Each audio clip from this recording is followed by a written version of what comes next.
Traditional biomanufacturing relies on a deeply flawed premise. We try to use living cells as industrial chemical factories, but millions of years of evolution have programmed them to be survival engines. Whenever an engineer introduces a target chemical pathway, the cell actively fights it. It constantly siphons carbon and cellular resources away from the engineered product to prioritize its own biomass accumulation and reproduction. If the engineered pathway produces a secondary metabolite, the concentration of that chemical eventually hits a toxicity threshold. Long before reaching an industrially viable yield, the host cell poisons itself and dies. Even non-toxic pathways trigger complex, species-specific regulatory feedback loops. The host organism detects the metabolic drain and shuts down heterologous expression to preserve its internal equilibrium. The solution is to eliminate the biological host altogether. By mechanically stripping away the membrane and lysing the cell, we can harvest its active components, ribosomes, enzymes, and molecular machinery, into a concentrated fluid suspension. This creates a cell-free protein synthesis system. It is an entirely open metabolic environment where the chemical reactions are totally divorced from the biological imperative to grow and divide. Without a living host to maintain, every drop of carbon and every molecule of ATP can be directed exclusively towards synthesizing the target chemical. To understand where this technology is heading, we have to map the entire field of synthetic biology across two distinct axes: the evolutionary origin of the components, ranging from natural to synthetic, and their systemic complexity, from isolated enzymes to complete interconnected networks. This plot maps that exact landscape, tracking biological complexity against its natural or synthetic origins. Most current biomanufacturing operates in the top left quadrant, taking natural cells or top-down crude extracts to replicate natural metabolic pathways, but research is pulling the field toward the bottom right. The objective is to migrate away from characterizing natural lysates and toward engineering highly purified, fully synthetic cycles that evolution never achieved. This two-dimensional matrix outlines the exact escape route from biological constraints, allowing engineers to access new-to-nature chemical product spaces. There is an assumption in commercial biomanufacturing that optimizing a production strain requires years of slow, iterative engineering inside the living organism itself. That is no longer true. Highly optimized cell-free systems exhibit extraordinary predictive correlations with how a pathway will perform inside a living cell, allowing engineers to test variables in vitro first. Consider the challenge of engineering Clostridium autoethananginum. It is an anaerobic, autotrophic bacterium that is extremely valuable for chemical production, but it suffers from painfully slow growth rates and a severe lack of genetic editing tools. This diagram outlines the predictive feedback loop. Researchers bypassed the organism's limitations by prototyping its anabolic pathways inside a fast E. coli cell extract. Because in vitro performance mirrored in vivo output, they tested hundreds of enzyme combinations, narrowing 13 genetic knockout candidates to 3 in weeks. Engineers can manipulate and predict complex metabolic fluxes immediately, rather than waiting for sluggish microbes to reproduce, accelerating the design, build, test, learn cycle across disparate species. However, these top-down cell extracts possess a severe energy limitation.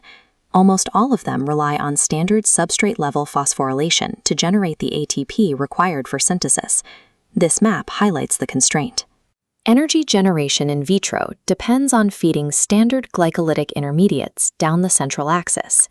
To scale, industry must shift to the abundant single-carbon substrates shown on the right and bottom left: carbon dioxide, formate, and methanol. Engineering living E. coli to consume these single-carbon gases requires the expression of complex carbon-concentrating microcompartments. The metabolic burden of building these structures causes massive growth delays and severe heterogeneity across bacterial colonies. To bypass this physical burden, researchers must activate endogenous carbon fixation pathways directly within the cell extracts themselves, removing the need to grow the microcompartments. To integrate atmospheric carbon into an industrial supply chain, synthetic biology must move beyond evolutionary sugar catabolism and successfully establish autotrophic pathways in a completely fluid environment. That requires a shift from top-down crude extracts to bottom-up purified systems, where every single enzyme, buffer, and energy source is deliberately selected and combined. Building a pathway from scratch allows engineers to introduce synthetic components that do not exist in biology, such as the non-canonical cofactor nicotinamide mononucleotide, or NMN. NMN acts as an artificial electron carrier. It provides reducing equivalents to the target enzymes entirely orthogonally, without competing with or disrupting the natural NAD-dependent reactions lingering in the mixture. Purified systems can push independence further by feeding raw electricity directly into the process. Electrodes coupled to Viologen-based hydrogels generate energy carriers for carbon fixation. Alternatively, synthetic chloroplasts combine biological membranes with the artificial CETH cycle to drive carbon fixation purely with light. By divorcing energy generation from biological catabolism, these orthogonal systems can drive aggressive thermodynamic reactions that would instantly kill a living host cell. These extreme capabilities come with a structural weakness. Because cell-free metabolism operates entirely out of thermodynamic equilibrium, it cannot self-regenerate, resulting in functional lifespans significantly shorter than living cells. By tearing away the cell membrane, engineers remove native regulatory layers and protein degradation mechanisms. That creates a highly efficient system, but it also exposes a massive, completely unconstrained parameter space. Every variable, the precise ratio of dozens of enzymes, the exact pH tolerance, the fluctuating availability of synthetic cofactors, must be perfectly balanced. Manually calculating the interactions between these inputs far exceeds human computational capacity. Navigating this space requires feeding the high-volume data generated by in vitro reactions directly into active learning algorithms. The algorithms iteratively predict, test, and adjust thousands of parameter sets simultaneously, rapidly zeroing in on the exact state needed to multiply productivity. Advanced computation serves as the mandatory navigational system for stabilizing synthetic cycles that are far too complex for the human mind to design manually. We can now return to the original landscape plot and look strictly at the bottom right quadrant, the domain of highly complex, entirely synthetic systems. This domain is engineered to process specific recalcitrant substrates that natural biology cannot efficiently break down.